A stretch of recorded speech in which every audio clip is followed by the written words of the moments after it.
तो हमने ग्राउंड्स तो बिल्ड कर लिए हैं ना कि किन किन वजह क्या क्या वजूहात थी। जो भी हमने देखा कि जनाब डॉक्ट्राइन ऑफ लैप्स पास हो गया, उन्होंने उनके इलाकों पे कब्जा करना शुरू कर दिया। ठीक है, लास्ट रियासत जो उन्होंने कब्जा किया था ना, वो ओध की रियासत थी, या बंगाल, मैसूर, हैदराबाद, पंजाब, इन सब पर उन्होंने कब्जा कर लिया, पॉलिटिकली वीक कर दिया। वहाँ के नवाबों को, निज़ाम को, सेंट्रल गवर्नमेंट को टैक्स देना कम कर दिया बेसिकली अंग्रेजों ने। और इसके अलावा जो झेली रियासतें थी, स्टेट्स थी, वहां पर टैक्स ज्यादा लगाने शुरू कर दिए, तो वहां अवाम और माशी बदहाली का शिकार होगी, ज्यादा टैक्सेस। इसके अलावा और क्या वजूहात हो सकती हैं? देखें, ज्यादा से ज्यादा लोगों को इन्होंने, मतलब इंडियंस को, जब इंडियन माशी बदहाली का शिकार होंगे तो उन्हें वो क्या करेंगे जनाब, ये ऑफर करते थे, आप आओ हमारी कंपनी में काम करो, अच्छा आप आओ हमारी फौज में भर्ती हो जाओ, तो ये थोड़े थोड़े पैसे देके सिपाही वगैरह छोटे रैंक पर उनको भर्ती कर लेते थे। अब वहां पर हिंदू भी हैं एक जगह पर, एक जगह पर मुसलमान भी हैं, एक जगह पर सिख भी हैं। पहले तो ये थोड़ा सा वहां पर इशू होता था, एक जगह इनको खाना पीना पड़ता था। ठीक है, और दूसरे ये देखते थे कि जनाब वहां जुल्म भी करते थे, बहुत बुरी तरह ट्रीट करते थे। ठीक है, तजहीक करते थे। और इंडियंस को एक ही मान था कि जनाब हम तादाद में बड़े ज्यादा हैं, बहुत ज्यादा हैं। आहिस्ता आहिस्ता इनको एहसास हुआ कि जो हमारे रूलर्स हैं वो कुछ नहीं कर सकते, अब हम जो भी कुछ करना है हमें करना है। जब उनको एंड हो गई, एट द एंड जब उनका बिल्कुल एंड हो गया, फिर उनके दरमियान एक रिवोल्ट थोड़ी थोड़ी वो फूटनी शुरू हो गई। वो किस सूरत में, जो लास्ट इंसिडेंट था वो क्या था? अच्छा, इसके एमसीक्यू पढ़ लेते हैं। जो शिबली नवानी है, मौलाना शिबली नवानी, उनकी पैदाइश भी 1857 में हुई थी। पीपीएससी में ये पूछा गया। तो वार ऑफ इंडिपेंडेंस है, कहता है कि 1857 से बिल्कुल थोड़ा सा पहले एक उन्होंने पिस्टल बनाई हुई थी। पिस्टल में क्या है, मतलब नई, उस वक्त की जो ना नई इंट्रोडक्शन थी, नई इजाद थी, इन्वेंशन थी वो, मतलब ये वाली बंदूक। इसका एक कारतूस था जिसको कार्ट्रिज कहते हैं इंग्लिश में, ये वाला कारतूस। ये कारतूस, इसके अंदर एक बारूद भरने के साथ साथ इसमें थोड़ी सी चर्बी का इस्तेमाल होता था। ऐसी अफवाह उड़ी या हकीकत थी, वो मतलब उन्होंने कहा कि जो चर्बी है ना, वो या तो सुअर की चर्बी है या गाय की चर्बी है। अब तो अगर गाय है वो तो हिंदुओं की माँ हो गई, गौ माता उसको कहते हैं। तो वो कहते हैं लो जी हमारी माँ की चर्बी इस कारतूस के अंदर है। मुसलमान कहते हैं लो भाई, ऐसा जानवर जिसका हम नाम भी नहीं लेना चाहते, उसकी चर्बी को हम मुंह में डाल लेने पड़ेगा उसकी।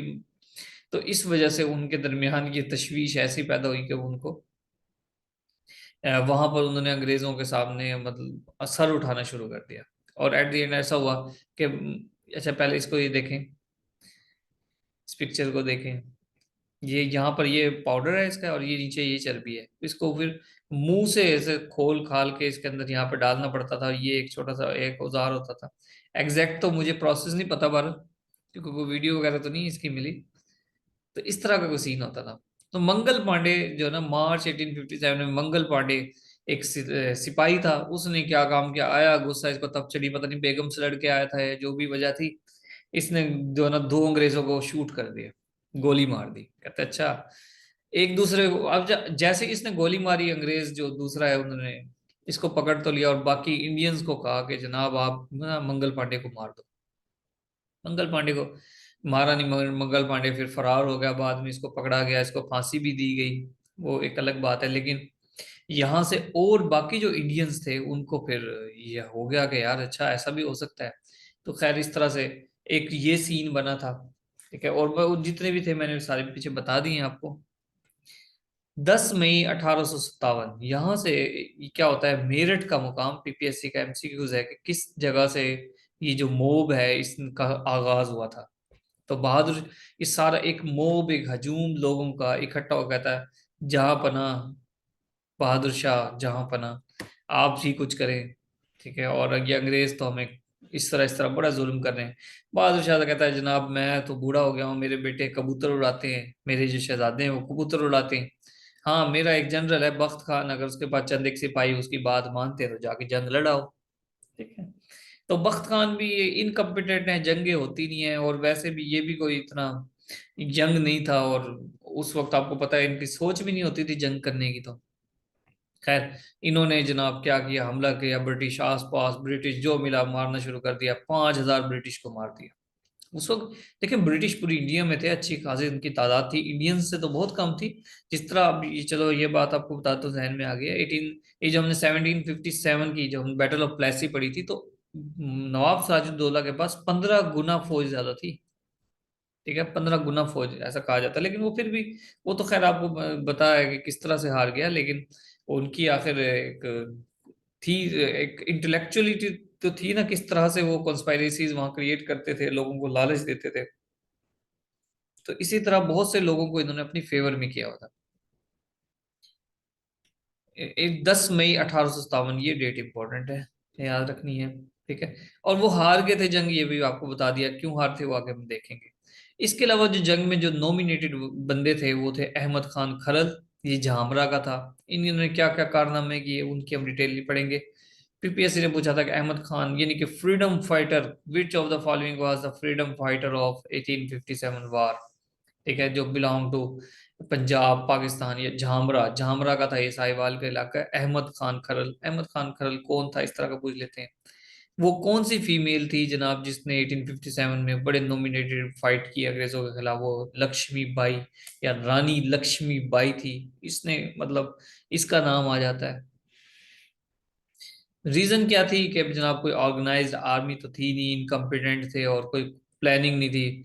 जनाब इकट्ठे हुए मारना काटना शुरू कर दिया, और अंग्रेज जो होते वो, ठीक है ना, जब दिल्ली का जो दरबार था, वो सॉरी दरबार कह रहा हूँ, फोर्ट, किला। तो दिल्ली के किले में रात को 11-12 बजे, ठीक है, 12-1-2 बजे तक चांदना होता था, और वहां रकासाएं, ठीक है, डांस करती थी। और जनाब वहां पर इनकी जो शहजादे थे, इनकी 100 से ज्यादा बीवियां होती थी। ठीक है, जबकि जो अंग्रेज है वो सुबह 3 बजे जागता था। और सुबह कहते हैं कि जो इनके जो गवर्नर जनरल थे वो सुबह 6 बजे तक अपनी तमाम लेटर्स वगैरह पढ़ पढ़ा कर, सर रिस्पॉन्स देकर वापस जो है ना अपनी रेजिडेंसी पर आ जाता था पूरी। क्योंकि ये अंग्रेज थे, इनको उस गर्मी बड़ी लगती थी, तो ये सुबह सवेरे काम करते थे, जिस तरह अल्लाह ताला ने कहा ना कि भाई मतलब बरकत का वक्त होता है सुबह का। तो वो चाहे अंग्रेज सुबह जाग रहा है चाहे मुसलमान जाग रहे हैं, वो उसको बरकत ही मिलनी है। और जबकि दिल्ली, जो दिल्ली का फोर्ट होता था रेड फोर्ट, वहां पर 12-1 बजे, दिन के 12-1 बजे चहल पहल शुरू होती थी, चहल कदमी शुरू होती थी वहां पर। ठीक है। तो बस ये अभी एक फेलियर की वजह है, यूं समझ लें। हुआ क्या जी, जब वो जंग हार गया तो जनरल हुड्स ऑन, ये जनरल था, उसने बहादुर शाह जफर के चारों बेटों को कत्ल कर दिया। और बहादुर शाह जफर, उनकी जो बीवी बच्चे पोते पोतियां बेशुमार लोग थे, उन्हें बिठाया बहरी बेड़े पर, रंगून भेज दिया। अब रंगून क्या है जी, तारीख आपने नहीं बताना, कोई और बताए। रंगून कहाँ का शहर है, किसी को पता है भाई? नहीं पता, तारीख आपको पता है? तारीख है नहीं, तारीख। रंगून पता है, कहाँ भेज बर्मा दिया? का शहर है। बर्मा का शहर है, ठीक है जी, उस वक्त जी, कैपिटल होता बर्मा था। का शहर। हाँ, उस वक्त कैपिटल होता था रंगून। अब जो है ना, अब कोई और है। क्या है कैपिटल? चलो कोई तो होगा। तो बर्मा का शहर है जी, वहाँ बर्मा को अब म्यांमार कहते हैं। और ये समझ आ गई रीजंस, वार कंसिक्वेंस, ये जो मेन मेन पॉइंट्स है हमने बता दिए। अच्छा, 1857, और वहीं फिर बहादुर शाह जफर ने बड़ी दर्दनाक जो है ना अपनी पोइट्री लिखी। इसको वंस मोर फिर डिस्कस कर लेते हैं जी, बर्मा या म्यांमार। तो यहाँ पर वो मतलब इंडिया के बिल्कुल साथ है बर्मा म्यांमार। और दिल्ली से यहाँ पर इसको यहाँ लाया गया, और यहाँ से बहरी बेड़े में बिठाकर रंगून भेज दिया गया। ओके। अच्छा, 1857 मेरे ख्याल से इसकी आप डेट देख लेना कि इस बहादुर शाह जफर की डेथ कब हुई है, क्योंकि ये डेथ भी पूछ लेते हैं, कितने साल तक ये जेल में रहा। मैं अभी आपको बताता हूँ।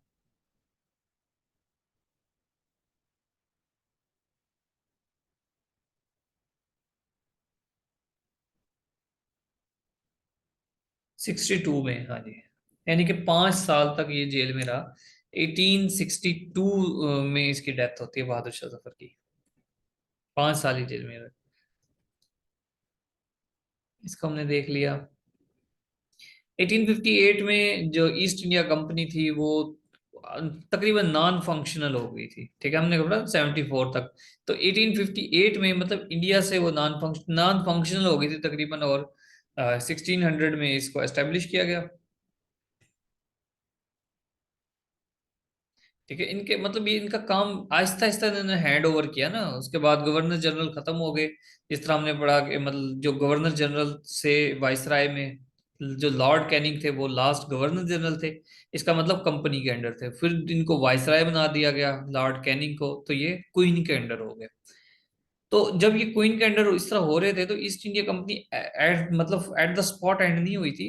कुछ साल लगे थे इनको, 8-10 साल, क्योंकि पूरे इंडिया में इन्होंने हैंड ओवर करना था एम्परर के, क्योंकि बेसिकली कोलैबोरेशन में चल रहे थे ये। बेसिकली वो कंपनी एक ऐसा नाम था, और वो असल में वो अंडर किसी के थे, ताजे बरतानिया के थे। ठीक है, ये बात इंपॉर्टेंट है कि लास्ट गवर्नर जनरल कौन था, लॉर्ड कैनिंग।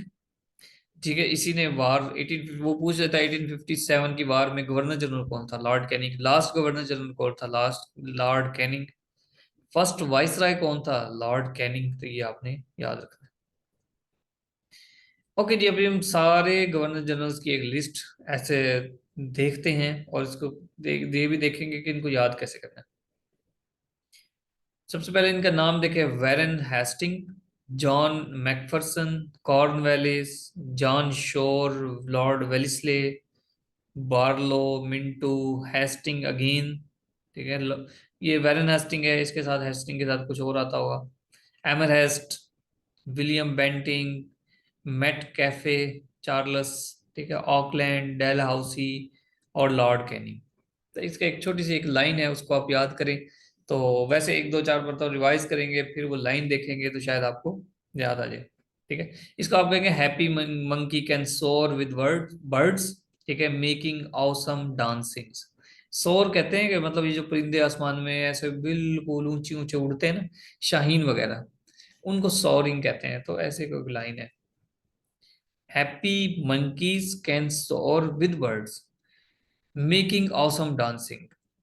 वैसे इसका मतलब ये है कि जनाब, जब मंकीज डांस कर रहे होते हैं तो जिस वो उतने ही मजे में होते हैं जिस तरह से जो बर्ड सोरिंग करते हैं ना। सोरिंग मतलब वो सोरिंग होता है वैसे इस तरह से उड़ना। यहाँ से परवाजें करनी शुरू करते हैं, और ये गोल गोल गोल घूम के ना फिजा में नीचे आते रहते हैं बगैर पर हिलाए। ओके, हैप्पी का देखो एच से लिखे हेस्टिंग, फिर मंकी का एम, मैकफरसन, फिर इस कैन से कॉर्न वैलिस, फिर एस से एस फॉर श्योर। एक एक वर्ड में हमने मिलाना है ना। फिर वेलिस्ले, विद से वेलिस्ले, बर्ड से बार्लो, मिंटू जो है वो मेकिंग। फिर अच्छा, मेकिंग, मेकिंग का एम फॉर मिंटू, और ये जो आईएनजी है ये हेस्टिंग का आईएनजी है। ये ठीक है। फिर ऑसम से एमर एमरहेस्ट, और बेंटिक से अच्छा मेकिंग ऑसम। अच्छा जी, डांसिंग ऑसम यहाँ से। अच्छा, वैसे थोड़ा डिस्कनेक्ट हो रहा है। चलो इसको चाहे आप रिमूव कर दें, इनसे कोई रेलिवेंट एमसीक्यूज है भी नहीं ना। ऑसम से यहाँ से ये वाला ए मिलाएं और ये वाला ए मिलाएं। ठीक है, एमरेस्ट और ऑकलैंड इसको रिमूव कर दें। इनसे वैसे भी कोई एमसीक्यूज नहीं बनता।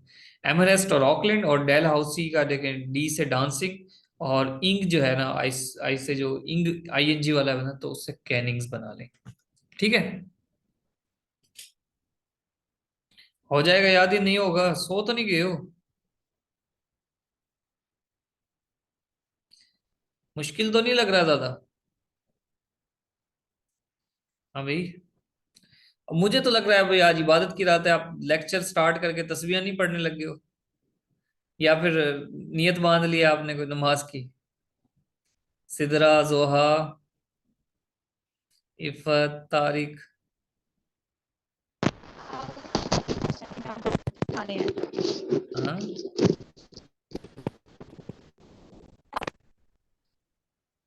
ओके जी, हैं हो हम जाएगा। आपका। अच्छा।